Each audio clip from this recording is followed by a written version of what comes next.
वाचाल। मुख का क्या होगा? परुष का? परुष का मीनिंग क्या होता है? परुष का मीनिंग क्या होता है बेटा? कठोर। और कठोर का क्या होता है? कोमल होता है। समास, संधि, उपसर्ग, क्या प्रत्यय, उपकार, अपकार, आसक्त, वक्र, ऋजु। वक्र का क्या होता है? ऋजु। ऋजु का मतलब सरल। ऋजु का मतलब क्या होता है? सरल। ओके, चलिए अब आप कॉपी बंद कर लीजिए, आपको लिखना नहीं है और अब आपको मेरे ख्याल से लिखना ही नहीं है। हाँ, अब सिर्फ सुनना ही है। लिखने का काम होगा उस समय करेंगे, लिखने का काम है वो आपको प्रोवाइड करवा देंगे। ठीक है, अगला जो टॉपिक है आज हमारा, एक वाक्यांश के लिए एक शब्द, जिसको हम बोलते हैं इंग्लिश में, अरे नाम किसका? मेरा? अच्छा, टॉपिक का। अरे बता रहे हैं।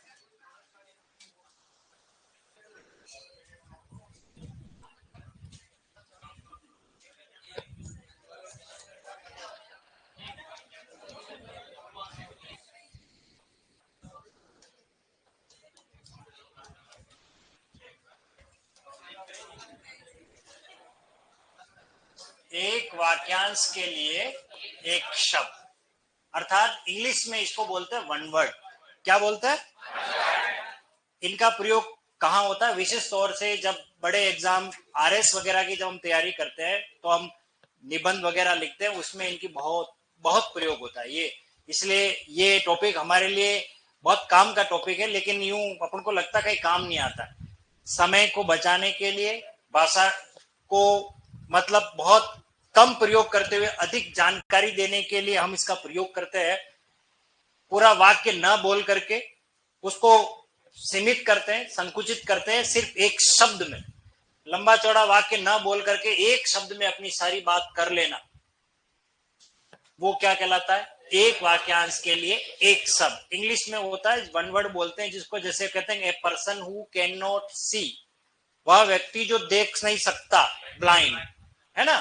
तो इस तरीके से हमारे हिंदी में भी होता है जिसके माता पिता न हो, उसे क्या कहते हैं? तो जब आरएस में जब आप तैयारी करते हैं तो इसमें लिखते हैं इस बालक के माता पिता नहीं है, ऐसा मतलब वो क्या गद्यांश आता है, तो हम सीधा लिख देते हैं कि मोहन अनाथ बालक है।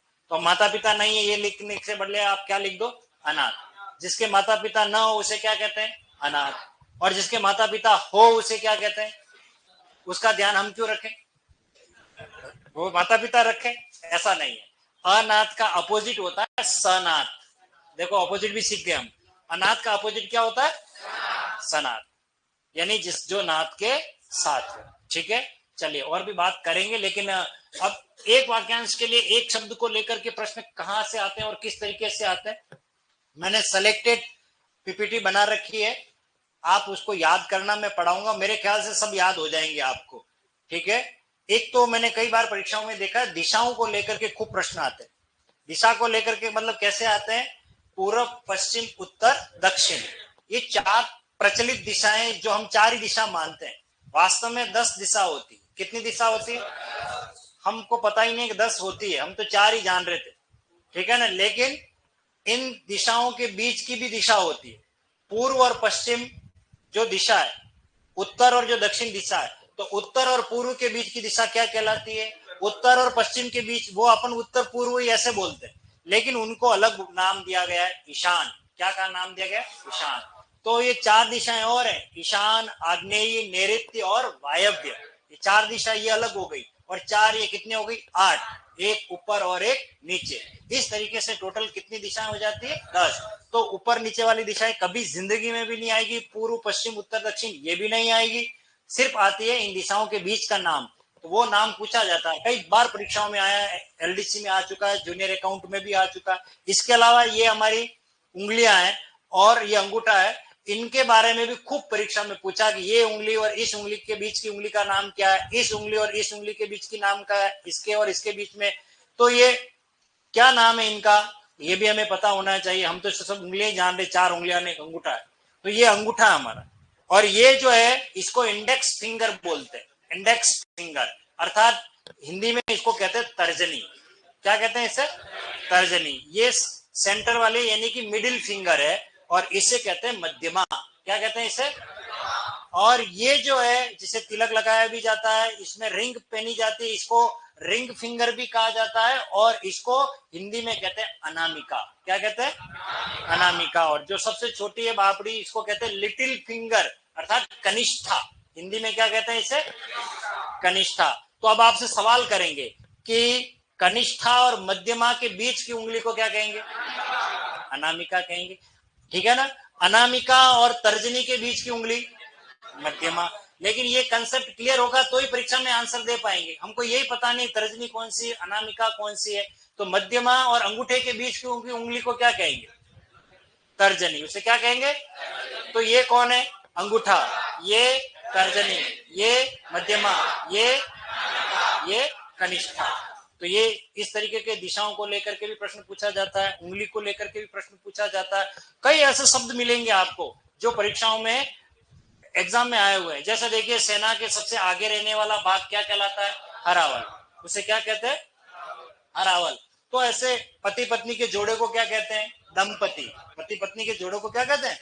दंपति। सूर्य उदय के ठीक 2 घड़ी के पहले का समय क्या कहलाता है? सूर्य उदय के ठीक 2 घड़ी पहले का समय ब्रह्म मुहूर्त क्या कहलाता है? तो इस तरीके से बहुत सारे शब्द सिखाऊंगा मैं, 114 के करीब शब्द है, वो आपको याद करा दूंगा, और वो आपको याद भी करने हैं। और उसके बाद देखते हैं इसको आप किस तरीके से लिख पाते हो। याद करना जरूरी है। आपको कोई शब्द पूछे इसका मीनिंग क्या है, तो आप तुरंत बता लेना कि इसका अर्थ ये है। ठीक है? तो एक वाक्यांश के लिए एक शब्द की बात कर रहे थे। ठीक है? तो चलिए, लिखना आपको है नहीं, लिखने के लिए तो आपको सारा समय मिल जाएगा। ठीक है? हाँ, समझना है। और मैं तो सोच रहा हूं ये पूरी पीपीटी जो बनी हुई है इसी का प्रिंट आपको प्रोवाइड करवा देवे तो आप, ठीक है ना? तो वो ज्यादा बेटर रहेगा, क्योंकि इतने एक आप लिखने में आपको ज्यादा समय जाएगा, मुझे पढ़ाने में भी आसानी रह जाएगी। ठीक है? चलिए, राजभवन में रानियों के रहने की, पंखा बंद कर दो थोड़ी देर के। राजभवन, या फिर आपकी तरफ इसका फेस कर दो, मुझे नहीं चाहिए। ठीक है? हाँ, राजभवन में रानियों के रहने का स्थान। देखिए, ये सेंटेंस कब का है? जब राजा महाराजा हुआ करते थे। हम लोग तो अभी क्या करते हैं, अपना घर बनाते हैं, मकान बनाते हैं ना। वो पुराने जमाने में राजा घर बनाते थे, अर्थात उनका वो महल बनाते थे। महल बनाते थे स्पेशली रानियां उसी महल में एक किसी कक्ष में रहा करती थी। उस कक्ष का नाम हुआ करता था। जैसे प्रधानाचार्य कक्ष होता है, पुस्तकालय कक्ष होता है, वैसे रानियां जहां रहती थी उस रानियों को पर्दों में रखा जाता था। ठीक है ना? तो उस राजभवन में रानियों के रहने का स्थान, उसे कहा जाता है अंतःपुर। उसे क्या कहा जाता है? अंतःपुर। उसे क्या कहा जाता है? अंतःपुर। एक तो ये याद रखना अंतःपुर, क्योंकि विसर्ग के बाद प अघोष है, इसलिए ये संधि नहीं बन रही है, ये ऐसे ही मिलेगा अंतःपुर। अगर परीक्षा में अंतःपुर ना मिले तो इसका दूसरा नाम भी याद रखा है, रनिवास। जहां रानियां रहती है उसे क्या कहते हैं? उसे रनिवास कहते हैं। और आपको पता हो तो अकबर जोधा में इस शब्द को कभी कभी ऐसे बोलते थे, हरम। हरम भी बोलते। रानियां जहां रहती है उस कक्ष को हरम भी कहा जाता है, अंतपुर भी कहा जाता है, या रनिवास भी कहा जाता है। तो रानियों के रहने का स्थान, भवन में जो मकान होता है, जो भी उनका राजभवन, उनके स्थान को क्या कहते हैं? अंतपुर, या उसको क्या कहेंगे? देखिए, ये रनिवास शब्द बना है संधि, हिंदी की संधि है, आवास। क्या बन गया? रनिवास। देखो, ऐसे ही जैसे फूल प्लस वाड़ी से क्या बनता है? फुलवाड़ी बनता है। ठीक है ना? घोड़ा प्लस गाड़ी से क्या बनता है? घोड़ा गाड़ी। लेकिन घोड़ा प्लस दौड़ से क्या बनता है? घोड़ा दौड़ थोड़ी बनता, घुड़दौड़ बनता है। इस तरीके से तो कुछ हिंदी के शब्दों में हम चेंज कर लेते हैं। ठीक है? अगला देखिए, जिसके पास कुछ भी ना हो उसे कहते हैं अकिंचन। उसे क्या कहते हैं? अकिंचन। और आपको पता अकिंचन को मैंने पहले ही पढ़ाया, इसे कहा जाता है गरीब। क्या कहा जाता है? गरीब। जिसके पास कुछ भी न हो उसे क्या कहते हैं? अकिंचन। जिसका जन्म पहले हुआ हो, यानी हमसे पहले हुआ, वो अग्रज है। वो क्या है? पर ये ध्यान रखना, ये भाषा का लालित्य है। हो सकता है पेपर में अग्रज ना मिले और अग्रजा भी मिल जाए, तब भी राइट करना। इसका अर्थ, अग्रज का मतलब होता है बड़ा भाई। इसका अर्थ है जो आगे जन्म लेता है वो हमारा बड़ा भाई होता है, पीछे जन्म लेता है वो अनुज कहलाता है, वो छोटा भाई कहलाता है। तो हो सकता है वो अग्रजा लिख दे, इसका मतलब बड़ी बहन, ठीक है ना, अग्रजा। जिसका कोई शत्रु न जन्मा हो उसे कहते हैं अजात शत्रु। उसे क्या कहते हैं? अजात शत्रु। जिसका कोई शत्रु न जन्मा हो उसे क्या कहते हैं? अजात शत्रु। ध्यान रखना। जिसके आने की तिथि, तिथि का मतलब डेट, ठीक है ना, जिसके आने की कोई तिथि ना हो उसे कहते हैं अतिथि। और हम इसको कहते हैं मेहमान। तो देखो, मेहमान कभी कह के नहीं आता, अचानक कभी टपक जाता घर पर पे, फिर हम भी एक दिन बढ़िया सेवा करते, दूसरे दिन सेवा करते, तीसरे दिन कहते हैं अतिथि कब तुम जाओगे। एक मूवी भी आई थी, ठीक है ना, अतिथि परेशान करने लग जाते हैं, इधर उधर कोई काम तो होता नहीं है ना। तो जिसकी आने की कोई तिथि न हो, और ये शब्द शुद्धि में पूछा जाता है, इसमें दोनों मात्राएं कैसी होती है? छोटी। कोई बात जो बड़ा चढ़ाकर कही गई हो, नमक मिर्च लगा करके कही जाए, जैसे साउथ इंडिया की मूवी में केवल बाएं यूं करेंगे 10 लोग मर जाएंगे, और यूं करेंगे पता नहीं हेलीकॉप्टर उड़ जाएगा, ट्रेन उड़ जाएगी। होता है साउथ इंडिया की मूवी में, तो आप देखना, केवल बाइक से आ रहा हीरो और स्टैंड पे लगाएगा ना तो 10-15 लोग गुंडे मर जाएंगे। ऐसी शक्ति हमको दे दे, है ना, पर ऐसी शक्ति अपने नहीं, ऐसी काल्पनिक बातें बड़ा चढ़ा करके करना।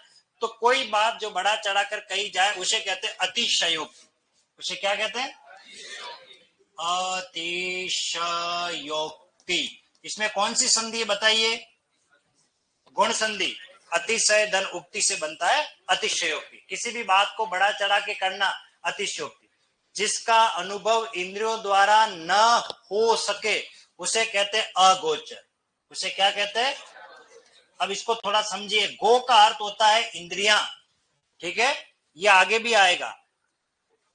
जिसका ज्ञान इंद्रियों से न हो सके, इंद्रियों से अभिप्राय है हमारी 5 कर्मेंद्रियां और 5 ज्ञानेंद्रियां है, ठीक है ना।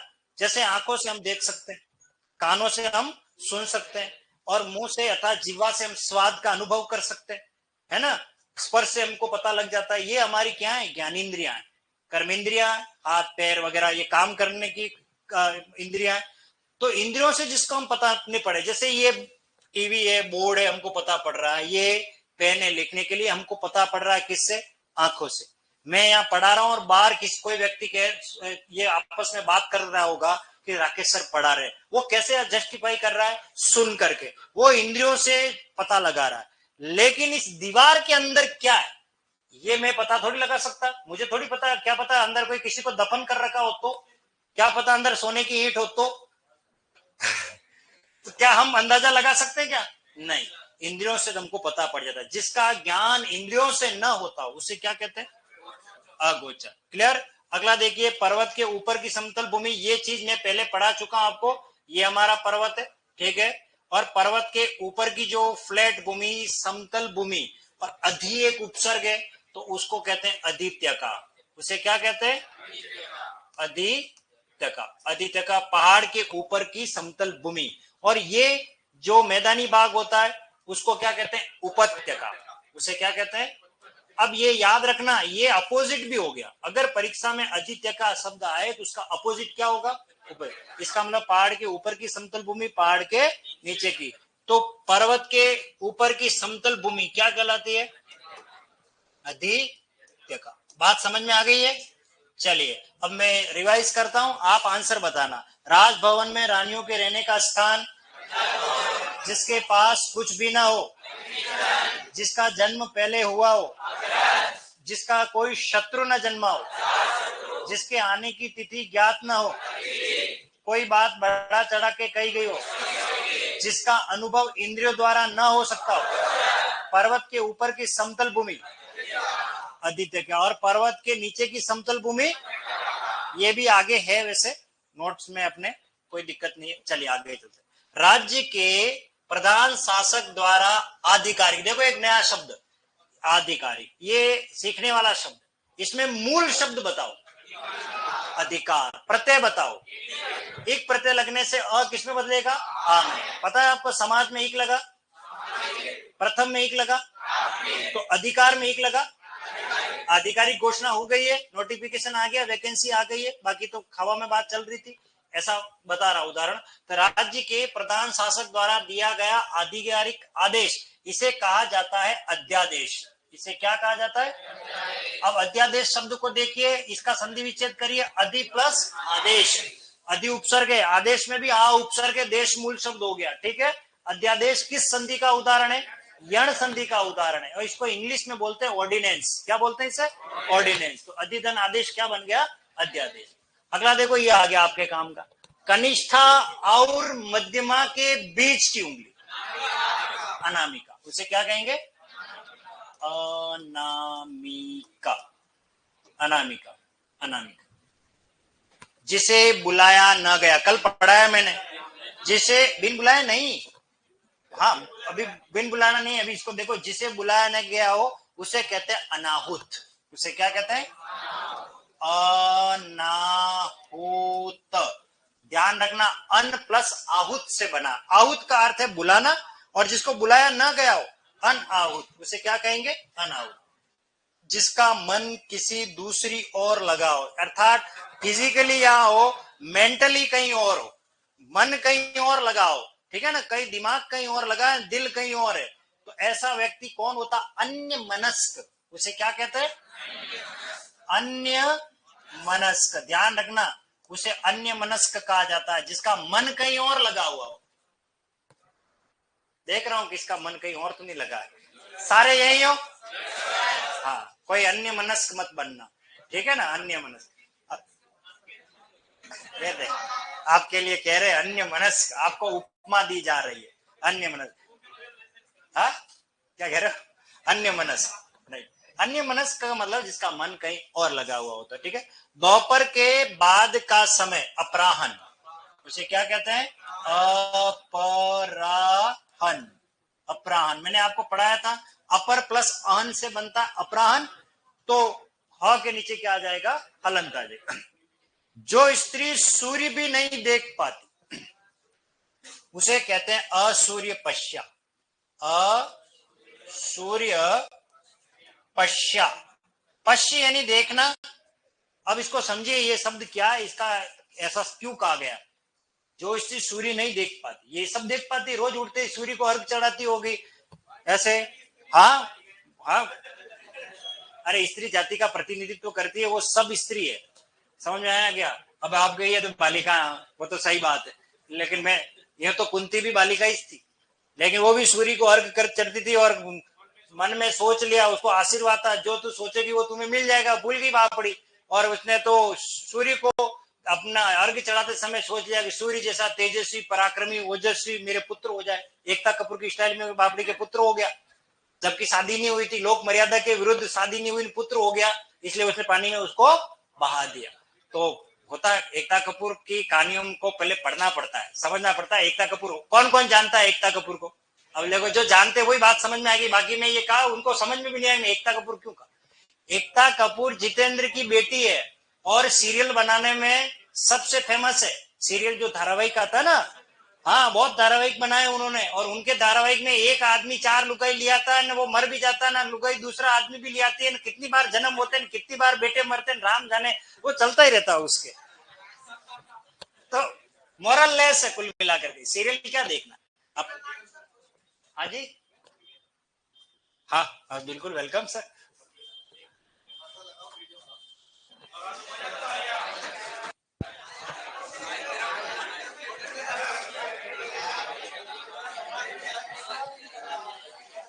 देखिए, पहली बार रनिंग क्लास में वीडियो बन रहा है आपका, मतलब मेरा।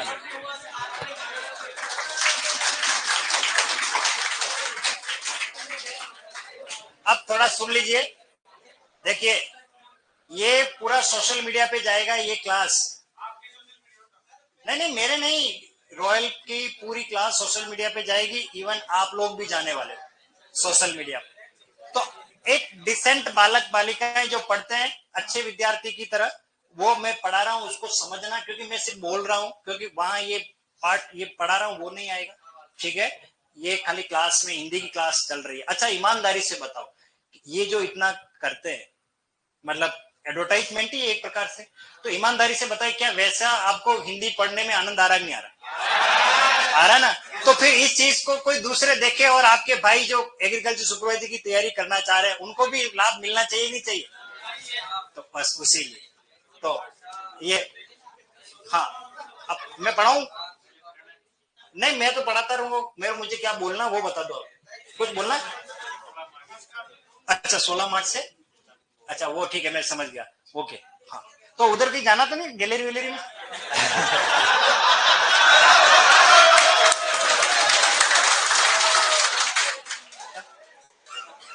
हाँ हाँ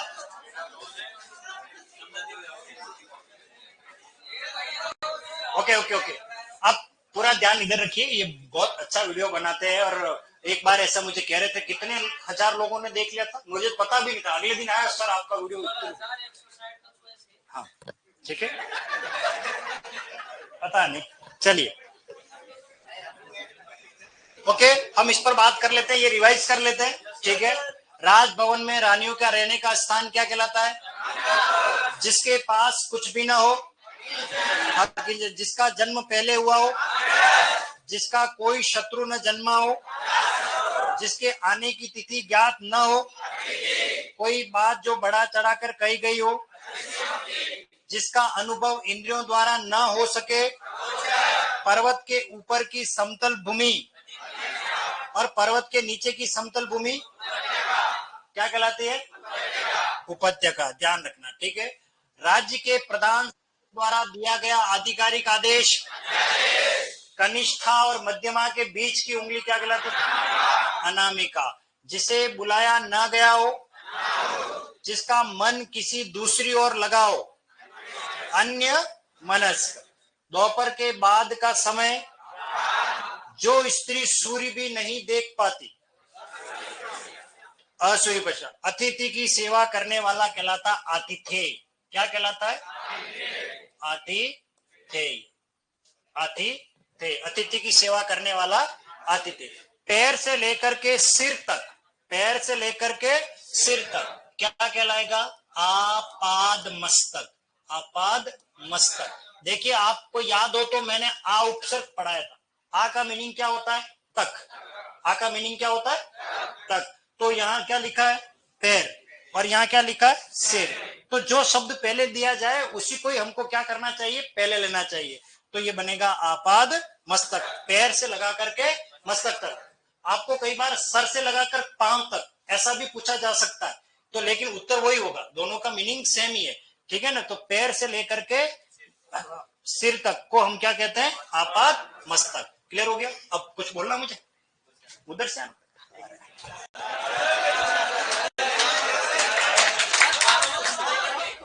हाँ हाँ, अरे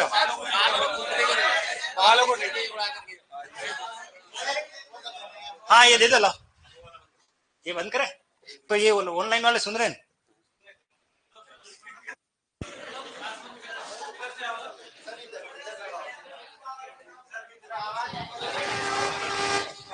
ये निकाल दो। हाँ अच्छा, नहीं फिर मुंडे के सामने आएंगे, आइसक्रीम खा रहा हूँ, ऐसे रख दूं, दो लगा दे। हाँ अरे यार आप तो, मुझे तो रुको रुको, नहीं रहने दूंगा, लगना चाहिए, बनावटी नहीं थी। हाँ सही है सर।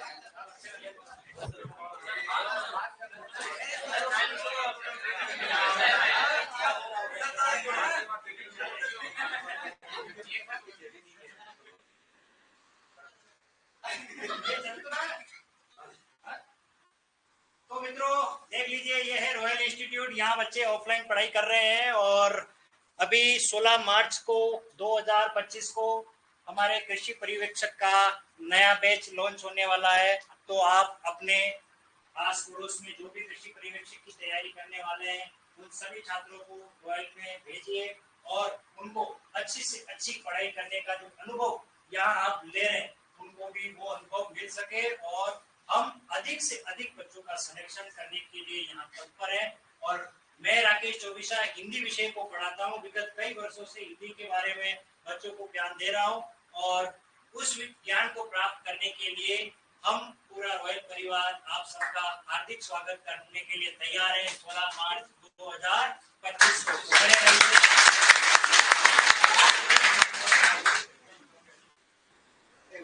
ये बहुत लंबी बोल रही।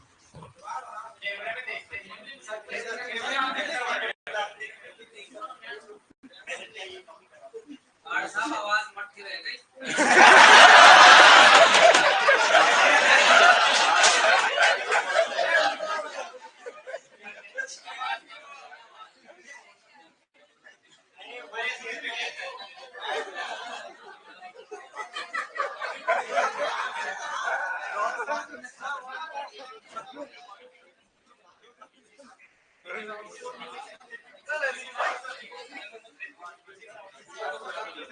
अब आप थोड़ा चुप हो जाओगे तो ये तो ओके। यस, नमस्कार मित्रों, मैं राकेश चौबीसा रॉयल के इस डिजिटल प्लेटफॉर्म पर आप सबका हार्दिक स्वागत अभिनंदन करता हूं। कृषि परिवेक्षक का नया बैच लॉन्च होने वाला है 16 मार्च 2025 को। अपने सपनों को साकार करने के लिए आप जुड़िए और आइए रॉयल इंस्टीट्यूट पर और इन बच्चों की तरफ ऑफलाइन पढ़ने का आनंद लीजिए। थोड़ा उसको क्रॉप करके एडजस्ट कर लेना और होगा वापस आ जाएंगे। अरे कौन सा ये विधा मिलने वाला है? क्यों नहीं मिला? एक बार इसको मुझे चेक करवाना है। ये पता है यहाँ कैटरीना कैफ की आवाज भी। अरे हम कर लिए ना साहब। हाँ, अरे बालों में क्या रखा है? हाँ।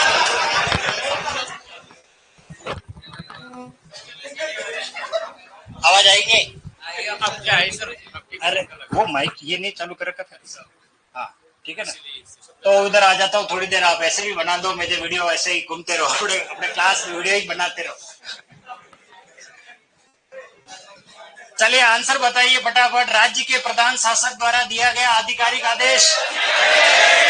कनिष्ठा और मध्यमा के बीच की उंगली। जिसे बुलाया ना गया हो, जिसका मन किसी और लगा हो। अन्य मनस्क। दोपहर के बाद का समय। जो स्त्री सूर्य भी नहीं देख पाती। अतिथि की सेवा करने वाला। और पैर से लेकर के सिर तक। अब यहाँ मैं एक बात कर रहा था कि ये असूर्य पश्चा क्यों कहा गया, ये समझना जरूरी है। असूर्य पश्चा का मतलब, ये शब्द का प्रयोग तब से आरंभ हुआ जब कोई गर्भवती महिला अपने गर्भ में बच्चे को पाल रही थी, उसकी परवरिश कर रही है, वो बच्चा पल रहा है, तो ऐसा कहा जाता है कि वह जब सूर्य ग्रहण होता है, आपने कभी सुना होगा, तो सूर्य ग्रहण को खुली आंखों से कभी नहीं देखा जाता। उसके लिए कोई चश्मा पहना जाता है या कार्बन की कोई फिल्म होती है जो आंखों पे लगाई जाती है और फिर हम देखते हैं, क्योंकि सूर्य से आने वाली जो हानिकारक किरणें हैं वो हमको अंधा भी बना सकती है।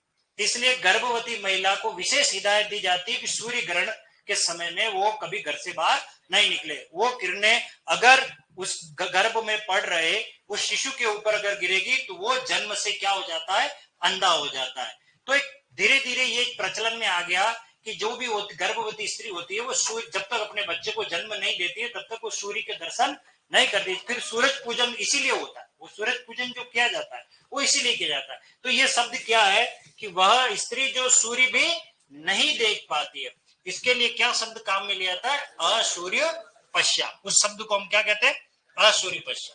चलिए, आशा से बहुत अधिक, उसे क्या कहते हैं, आशातीत। आशातीत। एक बात ध्यान रखना, जब भी किसी शब्द के पीछे तीत आए, क्या शब्द है, तीत शब्द आ जाए, ये आशा प्लस अतीत से बना हुआ, आशा प्लस अतीत से बना हुआ। इसका मतलब है परे, आशा से परे।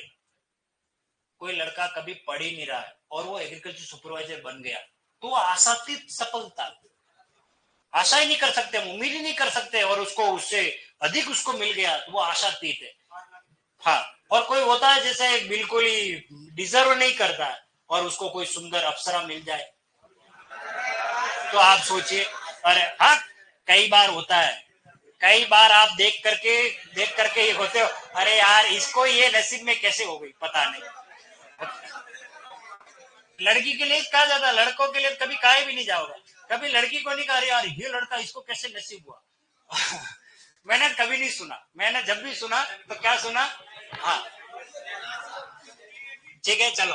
तो आशा 30 का मतलब क्या होता है, आशा से परे। ओके, इंद्रियों को वश में रखने वाला, इसको ये तीन बहुत इंपॉर्टेंट है, तीनों एक जैसी भाषा है इनकी, पर परीक्षा में आप गलती कर लोगे, ध्यान रखो। इंद्रियों को वश में रखने वाला अर्थात जो इंद्रियों पर कंट्रोल रखता अपना, जो इंद्रियों को जीत लेता है उसको कहते हैं इंद्रिय जीत। उसे क्या कहते हैं, इंद्रिय जीत। उसे क्या कहते हैं, इंद्रिय जीत। जिसने इंद्रियों को जीत लिया, अर्थात इंद्रिय जीत का मतलब इंद्रियों को जीत लेना किसी के बस की बात नहीं है। हम लोग इंद्रिय जीत की अवस्था में नहीं हो सकते। क्यों नहीं हो सकते, हम कहीं सड़क पर से जा रहे हैं और कहीं 100 रुपए भी अगर गिरे होंगे ना तो फटाक से उठा के जेब में डाल देंगे एक बार तो, या फिर आगे पीछे देखेंगे कोई देख तो नहीं रहा है ना, हमारा उस पर वश नहीं है। धन, हम धनंजय नहीं बन सकते, हम धन का जय नहीं कर सकते। अरे ये मेरे नहीं है, मेरे क्या काम के, किसी के होंगे, वो जिसका होगा ले जाएगा।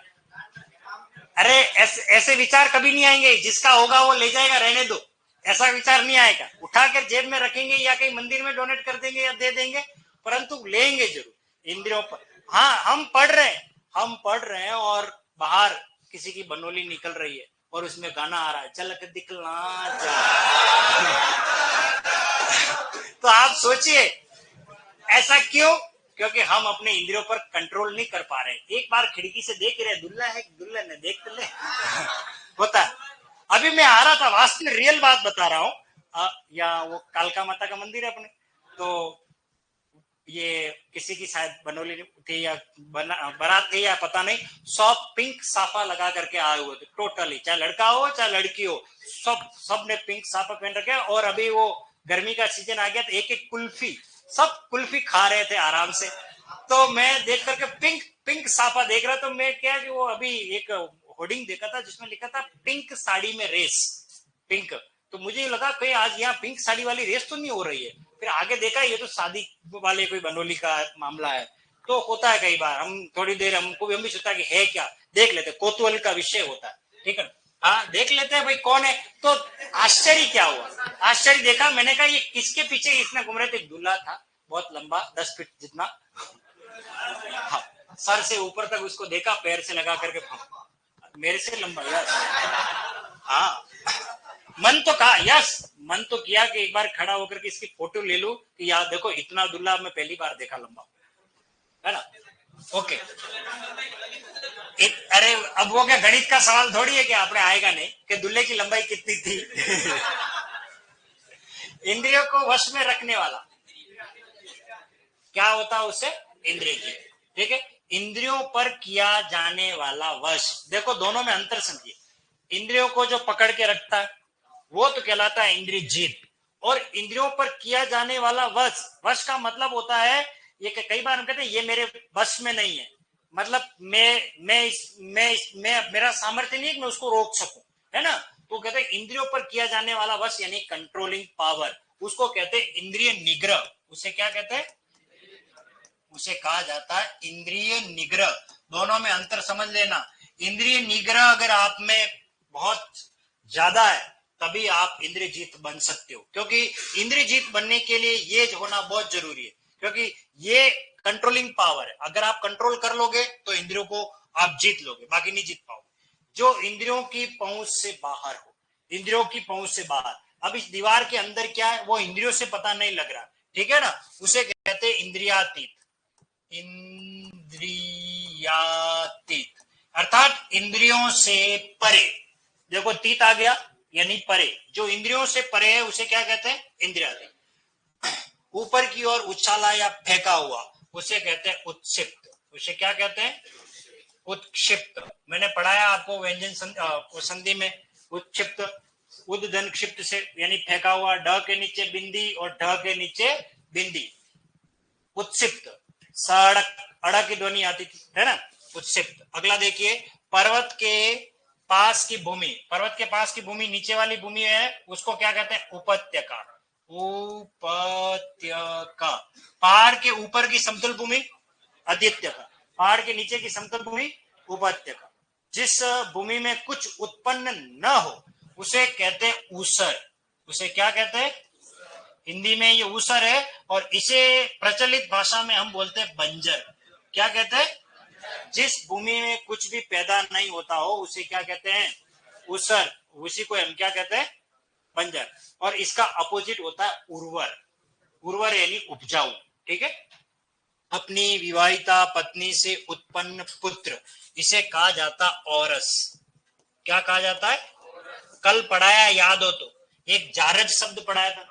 जारज का अपोजिट होता है औरस। अपनी विवाहिता पत्नी से उत्पन्न पुत्र औरस पुत्र कहलाता है। तांत्रिक जो अपने हाथ में कपाल, कपाल क्या कहते हैं? खोपड़ी को। ओम लिम लिम चामुंडा विच्चे ओम फट स्वा, ऐसा नहीं करते हैं? वो कपाल लेकर के देखिए क्या शब्द आ रहा है। अच्छा, कपाल में इक लगाओ, क्या बनता है? कापाले। तो कपाल में इक लगने से बनता है कापाले। और कापालिक कहते हैं तांत्रिक को। कापालिक किसे कहते हैं?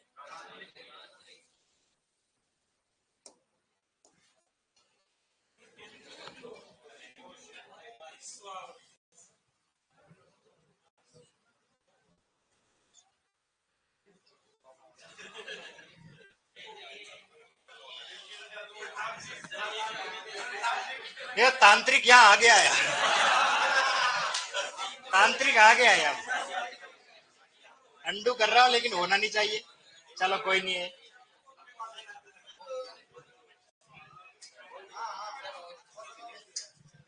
नहीं नहीं, कोई फर्क नहीं पड़ रहा, उसको वापस ले आएंगे अपन तो। नहीं नहीं, वापस मंत्र नहीं पढ़ेंगे अपन तो। ठीक है। और खतरनाक तांत्रिक है यहाँ तो।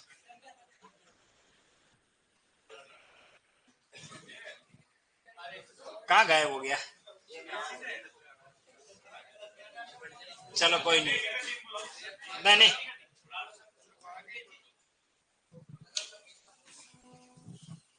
कोई दिक्कत नहीं, यहाँ वापस ले लेंगे अपन। अभी थोड़ा सा देख ले लेते हैं।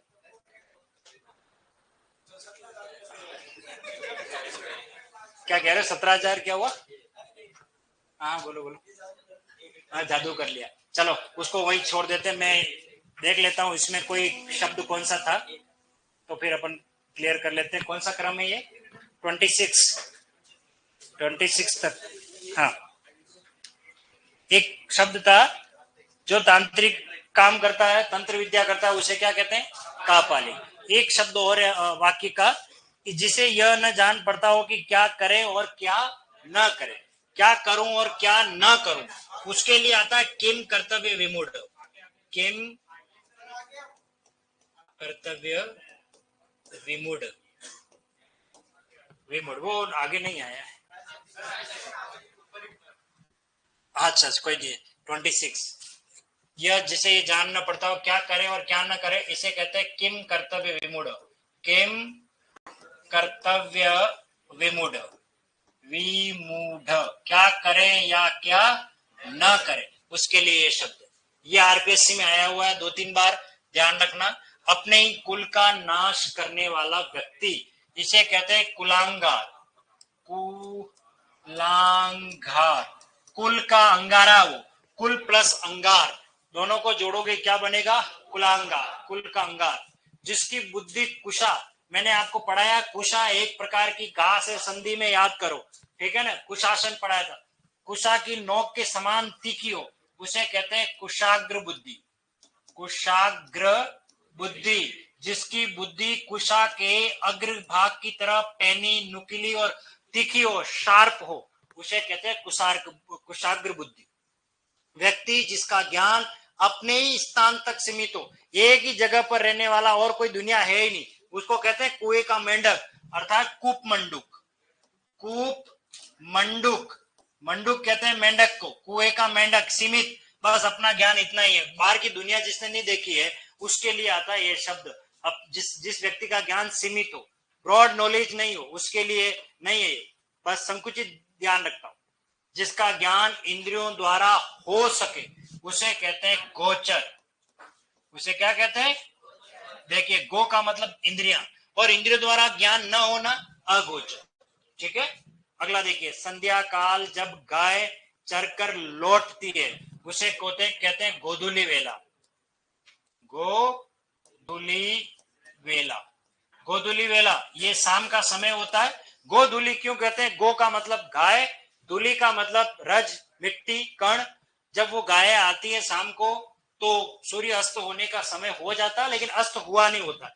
और सबसे अच्छे लग्न माने जाते हैं तुरंत जाते ही शादी के लिए जो लग्न होता है, ये गोधूली लग्न होता है। बारात जाते ही सीधा इसमें क्या बोलते हैं उसको, मंडप में ही बैठते हैं वो, मतलब जल्दी शादी हो जाती है सूर्य अस्त से पहले पहले, इसलिए गोधूली लग्न बोलते हैं।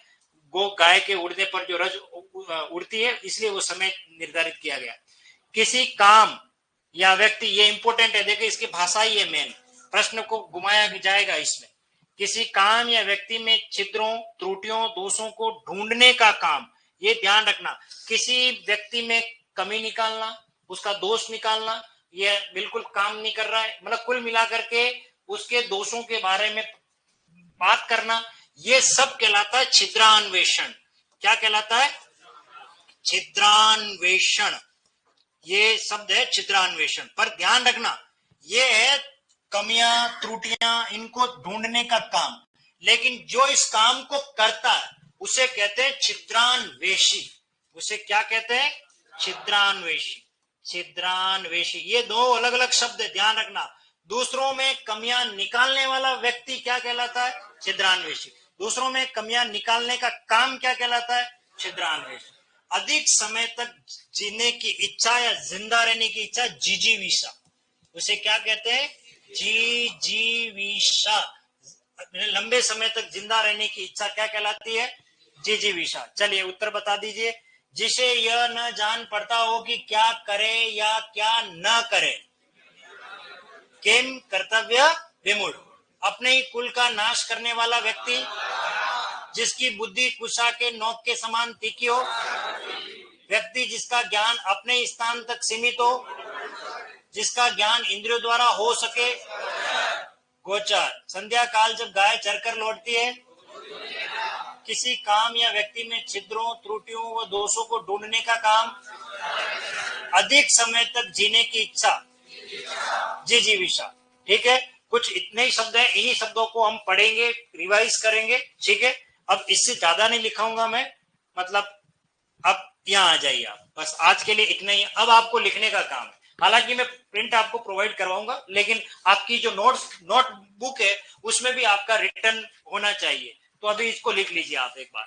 ठीक है, अब आपका लिखने का काम है। मैं टेक्निकल टीम को भी बुला करके पूछता हूं, ये वाला पार्ट हमारा सेकंड वाला पार्ट अदृश्य क्यों हुआ? कौन ऐसा है जो ये बैठे बैठे तंत्र विद्या कर रहा है? मैं आज पता लगा के रहूंगा। हाँ, भरतपुर वाला वही है, देख लो भैया भरतपुर वाले। हाँ, ये कह रहे हैं आप तंत्र विद्या कर रहे हो।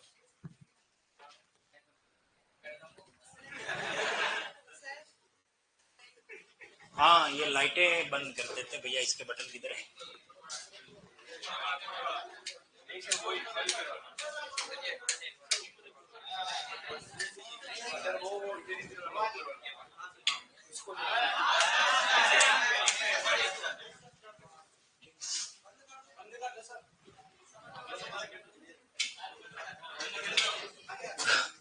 अरे ये वाली बंद करनी है।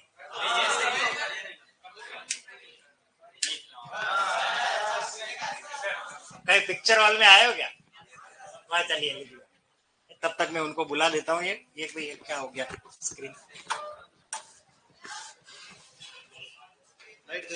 अरे लाइट तो बंद की हुई है, ये लिख रहे हैं। ये इसमें क्या इश्यू आ रहा है इसमें? जैसे ये पीपीटी अपन ने ली, ठीक है, तो ये भी आ गई, और यहाँ मैं पढ़ाते पढ़ाते अचानक पीपीटी गायब हो गई। अदृश्य देखो, अंडू किया मैंने। क्या? हाँ, कितनी बार? बस एक दो बार। अब तो मैंने कितना ही पढ़ा लिया हो, फिर ये है जो चले जाएंगे। हाँ वही दिखे ना, अपने उस समय चले गए क्या? यहाँ गया ना, पीछे गया नहीं तो वापस आगे चले जाओ, समय से ज्यादा पीछे चले गए होंगे। नहीं, तो फिर वो कहाँ गया? हाँ, वही दिखे। इससे आगे नहीं। ये यहाँ पर नहीं हो रहा। यही था क्या? इससे आगे था नहीं? नहीं, वो हमारे यहाँ कोई है, वो तंत्र विद्या कर रहा है। नहीं बोलते आज से नहीं। और छोड़ो, कोई बात नहीं, कल ले लेंगे उसको। ये भी इतना इतना इनके पास टाइम भी नहीं लिखने का। अरे एक स्क्रीन पे यार ये पीपीटी ये गायब हो गई ये वाली।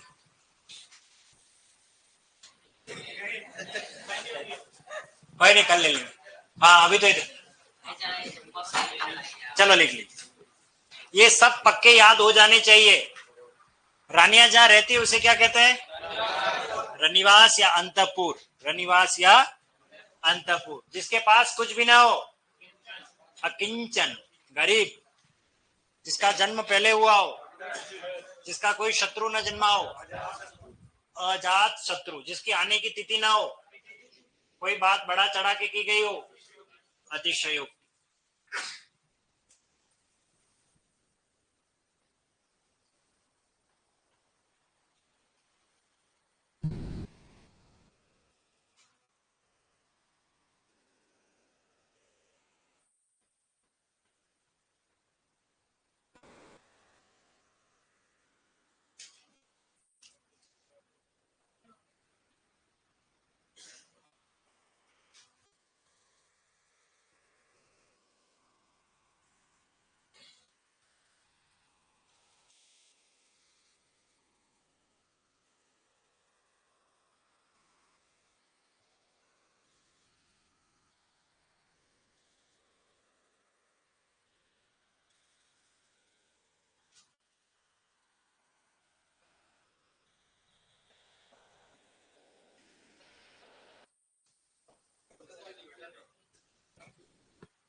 लिखो लिखो आराम से।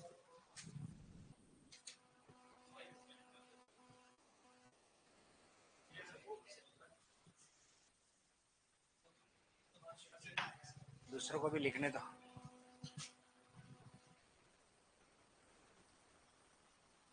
टाइम लगेगा।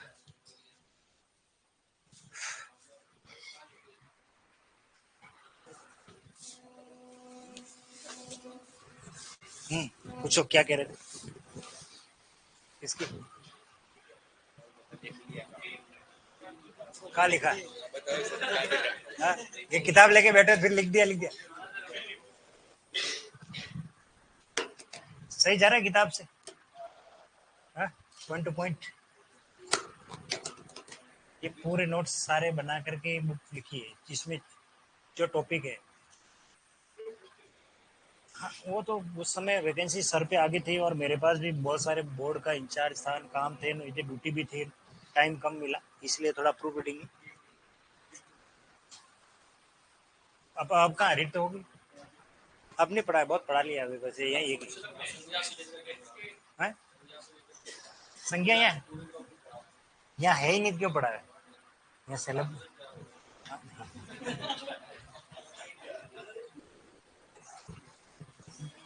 मेरे पास है, वैसे नोट्स चाहिए तो ले लेना, कोई बात नहीं। संज्ञा, सर्वनाम, विशेषण, क्रिया, वाच्य, वाक्य, विकारी, अविकारी, समुच्चय बोधक, ये सब सेकंड ग्रेड में इसमें रीड में पढ़ा है। तो अब क्या है कि अब जाता नहीं हूँ मैं, एक क्लास इधर ले ली फिर घर चला जाता हूँ। बाकी बहुत अच्छे नोट्स हैं, इससे बाहर कोई क्वेश्चन ही नहीं। हाँ जितेंद्री कह सकते हो। हाँ वो कोई नहीं, जितेंद्री और इंद्रजीत दोनों सेम है। जीत लिया है जिसने इंद्रियों को, उसको जितेंद्री भी कह सकते हो या इंद्रजीत भी कह सकते हो। ये जो शब्द है ना, अल्फाबेट लिखे ना, आप देखो फिर वो ई, इसलिए वो इंद्रजीत आ रहा है। हाँ? अरे इतने खूब है, इनको पढ़ लो तो पढ़। बाकी तो अपन सेल्फ भी पढ़ सकते हैं। अब इसमें तो क्या है कि अभी ये तो क्या है कि मैं कि पेपर बनाने बैठा नहीं हूँ कि ये का यही आ जाए। अब इसमें तो क्या है कि ये तो कंसेप्ट क्लियर करने के लिए एक चीज अपन अब अभी जैसे मैंने कहा कनिष्ठा और मध्यमा की उंगली, लेकिन हो सकता है वो मध्यमा और अंगूठे के बीच की उंगली पूछ दे, तो वो ये चीजें क्लियर। हाँ यूं चले आगे। हाँ, ब्रज है, ब्रज। ब्रज का मतलब क्या होता है? हाँ। अच्छा, आप क्या जानते हो? हाँ, नाम तो जानते हो आपका? क्या नाम है? हाँ, सत्येंद्र या सतविंदर? कैसे लिखते हैं देखिए, बता।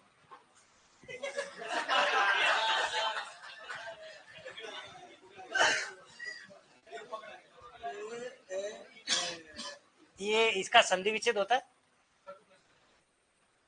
हाँ? अरे पर इसका संधि विच्छेद होता है कि नहीं होता है इधर?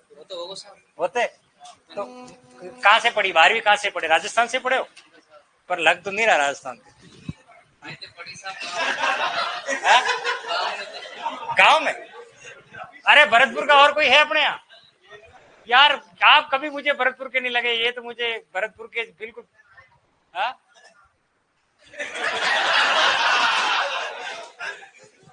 आप तो यार बहुत बढ़िया लगे, आप तो बिल्कुल। ये देखो कितना बढ़िया लिख रहे हो, पढ़ रहे हो। ये इसका बारासा को नहीं, पर फिर भी बहुत मतलब यूपी के टच में जाता है। बिल्कुल गिरते गिरते बच्चे यूपी से ही है, मुझे लग रहा है। ये भरतपुर के ऐसे बॉर्डर पे अगर कहीं हवा चली तो सीधे यूपी में ही गिरेगी, इसलिए वो भाषा का बढ़िया। अच्छा, हमारी क्लास में एक भरतपुरिया है। चले आगे। ओके, नहीं नहीं, अच्छा है। धीरे धीरे समझ में आ जाएगी हिंदी। हाँ? अब समझे नहीं, मेरी व्यंग व्यंग बात को समझे नहीं। सुबह 10 बजे तक समझ में आ जाएगा।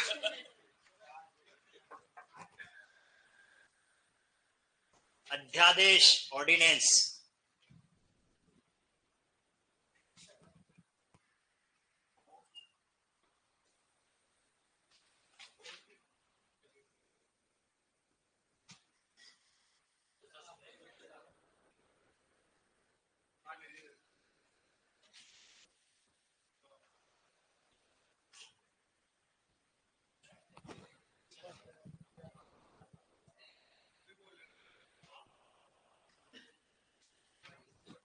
भरतपुर के बच्चे वैसे होशियार होते हैं, मुझे अच्छे लगते हैं। बिल्कुल अच्छे होते हैं, बिल्कुल, क्योंकि वो मेहनत करते हैं, ऐसी बात नहीं है। मेहनत तो सभी करते हैं, लेकिन ये भरतपुर मत्स्य प्रदेश में आता था। भरतपुर, अलवर, करौली, है ना? वही है ना? ये मत्स्य प्रदेश के, महाभारत के युग के, कौरव के, पांडव साइड के। हाँ।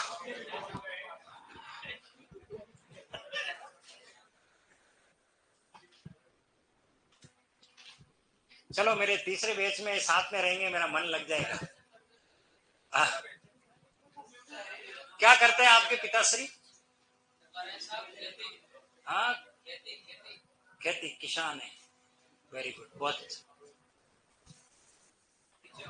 और फिर आप भी ये पढ़ाई करने के बाद फिर सुपरवाइजर बनोगे। इसकी एग्रीकल्चर सुपरवाइजर क्या काम करते हैं, कुछ इसके बारे में जानते हो? हाँ? आपके उधर मारसा भी बोलते हैं, सर नहीं बोलते? हाँ?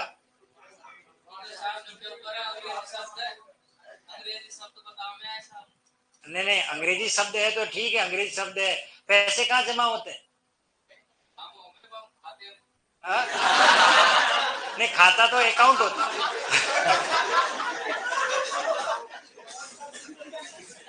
नहीं, खाता कहाँ होता है? खेत में? बैंक में? ये तो अंग्रेजी शब्द है। हाँ?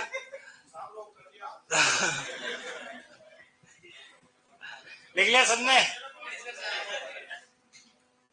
हमें भी पता लगा पैसे खाते में जमा होते हैं आज। मेरे को आज ही पता लगा, सही बात है। पैसे कहाँ जमा होते हैं? एक सेंटेंस ये भी लिख देना।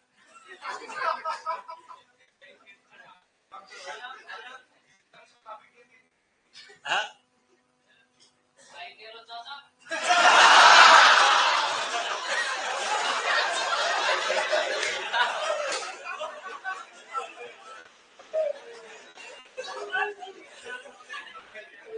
अच्छा हुआ दादाजी ने कहा।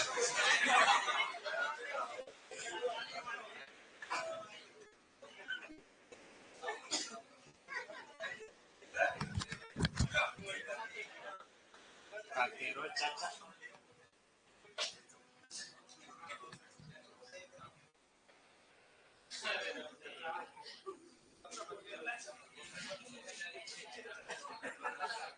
क्लियर?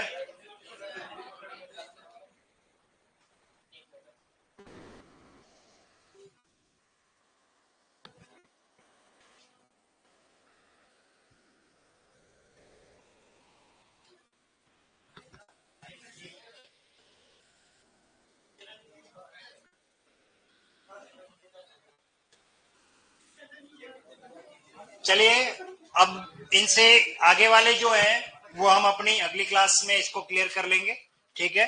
और आज मैं सर से बात करके या आपको ये पूरा इसकी पीडीएफ आपको मतलब पीडीएफ क्या मतलब प्रिंट है ना प्रोवाइड करो।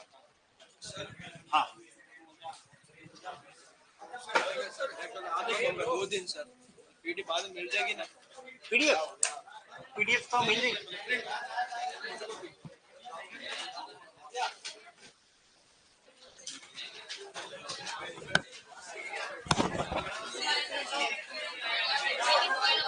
का कह रहे हो चाचो? चाचो का कह रहे हो?